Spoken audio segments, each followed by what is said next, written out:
ఏజెన్సీని కూర్చొని రమ్మనండి, లేదా ఇంటర్నేషనల్ ఏజెన్సీ రమ్మనండి. వైఎస్ఆర్సీపీ పార్టీ తరఫున నేను వస్తాను చర్చ్కి. జగన్మోహన్ రెడ్డి గారి దాకా ఎందుకు, నేను వస్తా. వైఎస్ఆర్సీపీ పార్టీ తరఫున నేను చర్చకి సిద్ధం.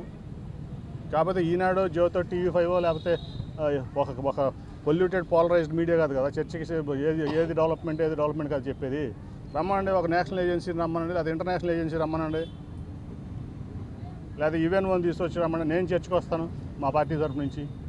రమ్మని ఎంత డెవలప్మెంట్ జరిగింది నేను చెప్తాను, ఎంత చేశారు నేను చెప్తాను. మేము పాలించింది 5 ఏళ్లే, 3 ఏళ్లే, 5 ఏళ్ళలో. ఎందుకంటే 2 ఏళ్ళు కరోనాతో పోయింది, మీ అందరూ తెలుసు.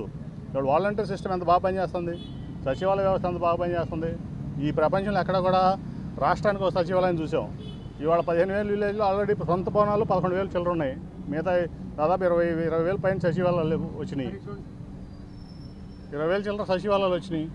ఏది అభివృద్ధి అంటే నువ్వు పెట్టుకున్న గ్రాఫిక్ క్యాపిటల్లో ఒక టెంపరీ సెక్రటరేట్ కడతాం అభివృద్ధా, ఒక టెంపరీ హైకోర్టు కడతాం అభివృద్ధా, లేకపోతే ప్రతి వాడికి ప్రతి వ్యక్తి దగ్గరికి అభివృద్ధి వెళ్ళటం అభివృద్ధా?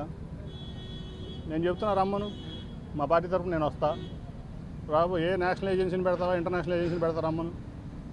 నీ TV5 నీ ఈనాడు నీ ఆంధ్రజ్యోతి కాదు కదా డిసైడ్ చేసేది ఏది అభివృద్ధి కాదో.